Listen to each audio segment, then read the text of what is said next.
Tell us a little bit about your brand and about CoLiving. So CoLiving, we started it about 10 years ago, back in London, and it evolved from student housing. Student housing, as you know, in Europe and the US is a very developed product with institutions putting lots of capital behind it, mostly because of the nature of the market. Student housing is very stable.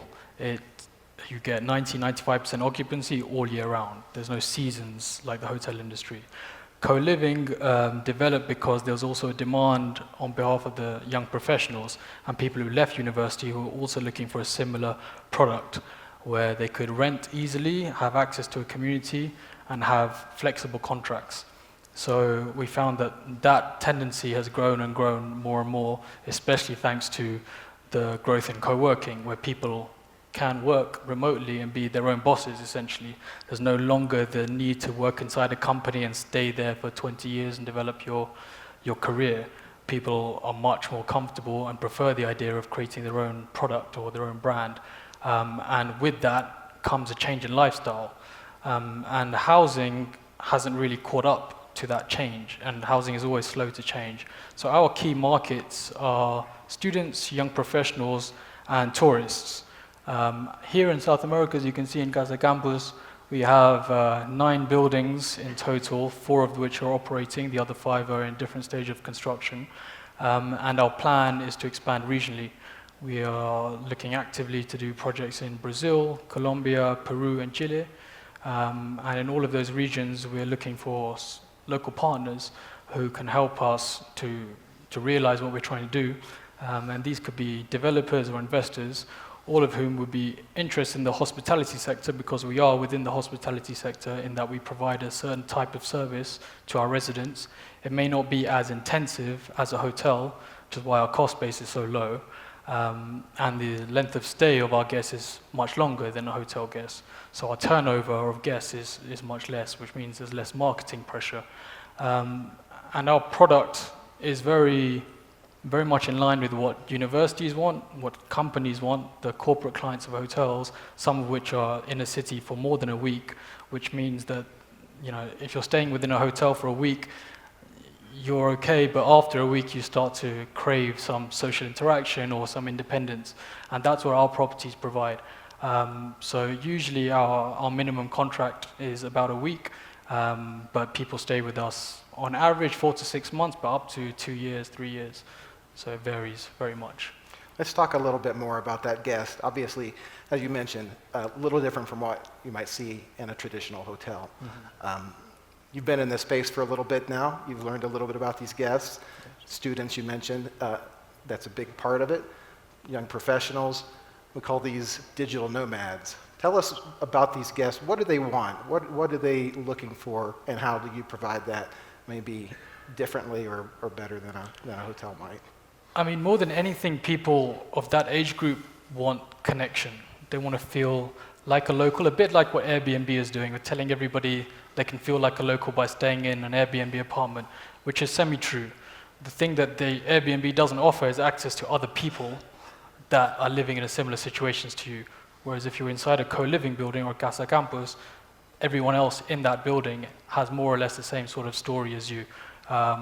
So Airbnb may give you an experience like a local, but you won't actually feel local because you still have to go to a bar or a club to get to know people. Whereas inside a CASA campus building, we have events and activities which help facilitate this interaction, which makes the experience for anyone who's not from the city much richer. And that's our goal. We try and provide housing solutions within new cities for people who don't know the city. And this, you know, I'm sure most of the people here have at one point lived in a city that wasn't their hometown. And always it takes a couple of months to get familiar or to make friends or to feel comfortable. So we try to accelerate that process by providing things that we know that these people crave. South America is unique compared to Europe in the sense that there's no student housing officially of any kind of caliber in South America yet. So the market size is huge. In Europe, in London, when we developed CoLiving under the brand The Collective, it's specifically aimed at the young professional market because there's already student housing products. And student housing product is very established over there. There's institutional investors, there's lots of capital, billions of dollars, euros, pounds, whatever currency you want to use, that goes into student housing, mostly because of its stability and the fact that people can, or investors can, invest in a real estate asset and at the same time receive a pretty much guaranteed return on investment month on month without worrying about seasonality. So that sector is huge, which hasn't been tapped into here. And we found the mix between students and young professionals, which we also did in London, to be a very rich experience, because in student housing buildings, you're just with other students, so you don't get to know the real world. So having a mix between students and young professionals, I gave you the example earlier of if you had a journalism student staying in a building, in a student housing building, they'd just be with other students who also don't really know what the real world is like. Whereas in a co-living building, that same journalism student may actually live amongst a professional journalist. So they can have a conversation to see how to navigate the world, the real world, post-education. So the crossover is actually very interesting, and it works really well. You talked a little bit about, of course, the differences between Europe, London, and South America. Part of moving your operation here, or building an operation here, is in establishing some of that familiarity among the people. Talk a little bit about that challenge, that ramp up, and how that works.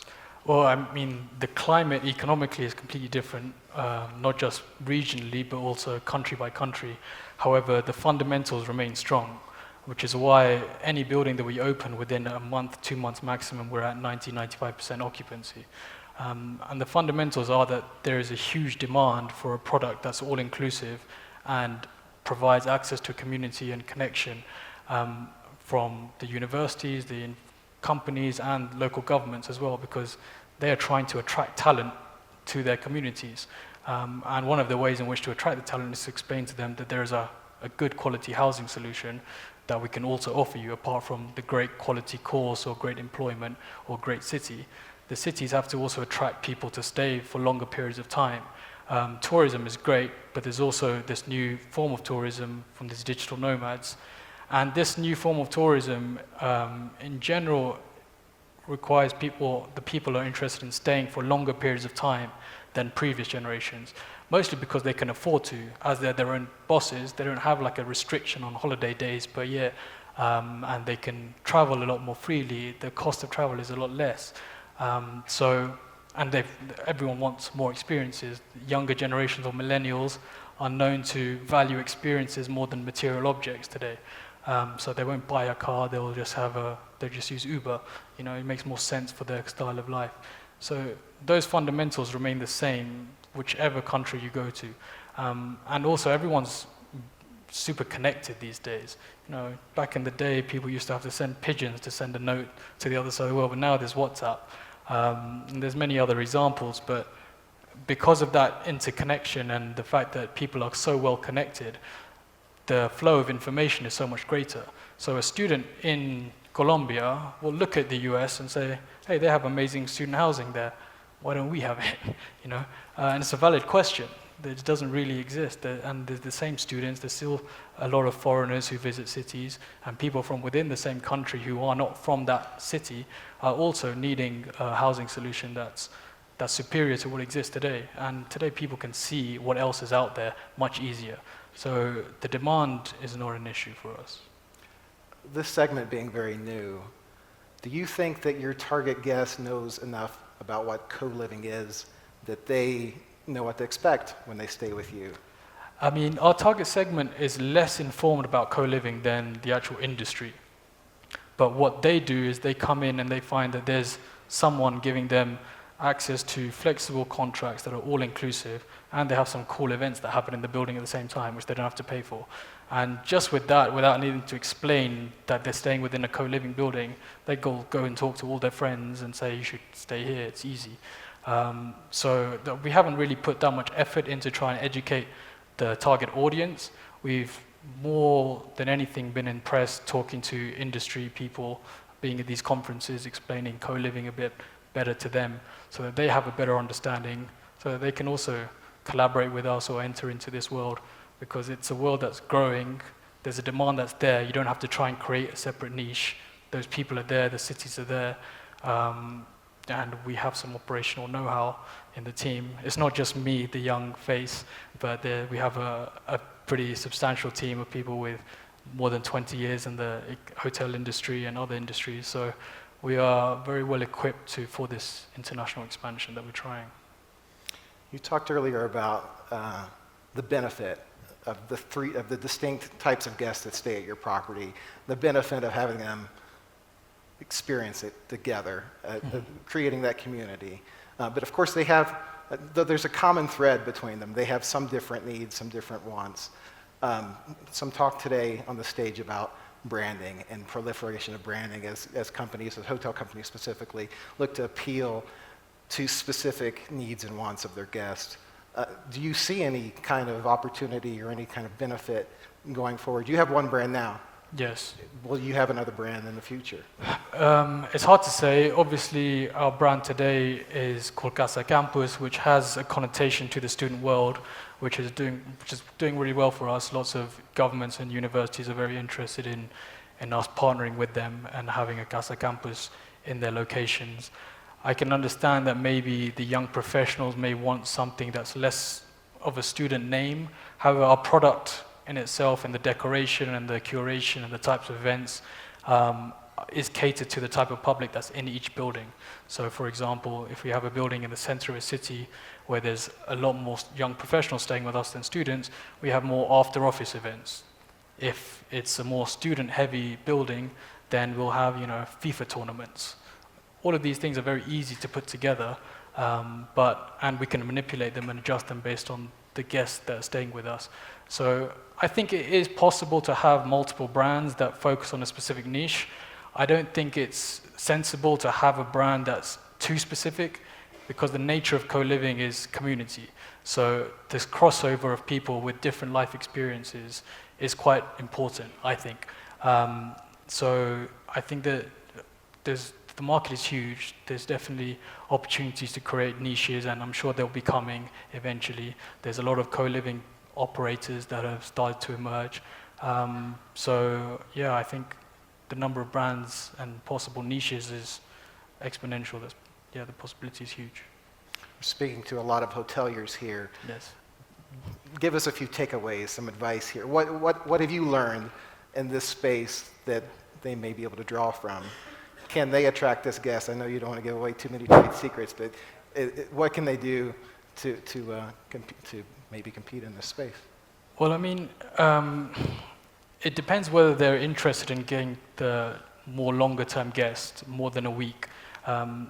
There's benefits on the cost side of things, but if you maintain the nightly stays, you can't really do that. You still have to maintain this cost structure. That's really important to maintaining the stay to be as good as possible for the short stay guests. However, if you start to go into the longer stays and the digital nomads who may also be interested in the shorter stays, you have to provide connectivity, number one, which could be, obviously Wi-Fi is like water today, so it has to have some really nice co-working spaces, I think, where people can sit in a more public space and do their work rather than just in their units.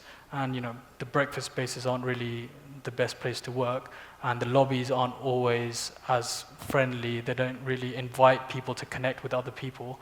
So I think that's a lot of what the young people are looking for. And aside from that, I think just training staff to understand that there are people out there that are looking for a deeper connection. So the level of engagement with a longer stay guest may have to be different to a short stay guest. Right now we're very hospitable and open and happy when we receive a guest and then when they leave, and the housekeeping people are nice, which is great. But if you have a guest staying with you for a longer period of time, it may be interesting to connect them with other guests who are staying for longer periods of time as well. This trend in co-living, co-working is happening now. Yeah. Just as we're wrapping up here, what's next? Well, I think co-living is at a very early stage. I think we're at the beginnings of something very big in the industry of hospitality. I think real estate, especially housing, accommodation, has always been created in function of the working world. So there used to be mining towns when there was a mining industry. There was huge apartment blocks when there's multinationals and central business district. But now there's co-working, which basically means there needs to be an accommodation type that's in line with that style of work or life. And that doesn't exist today. Co-working spaces are blowing up all over the place. There's many, many, many co-working spaces all the time. But a housing solution that matches those people in these co-working spaces doesn't really exist. So I think that there's still a lot of work to be done within the co-living space. I don't know what's going to come next, maybe housing on Mars, but for now, co-living is going to occupy a lot of time for many people. As we're wrapping up in our final seconds here, if you still have questions, if you're interested in learning more about this topic, plan to attend the Day 2 roundtable session tomorrow titled Hotel Business Models in the Era of the Shared Economy, which my friend Fahad here will be participating on.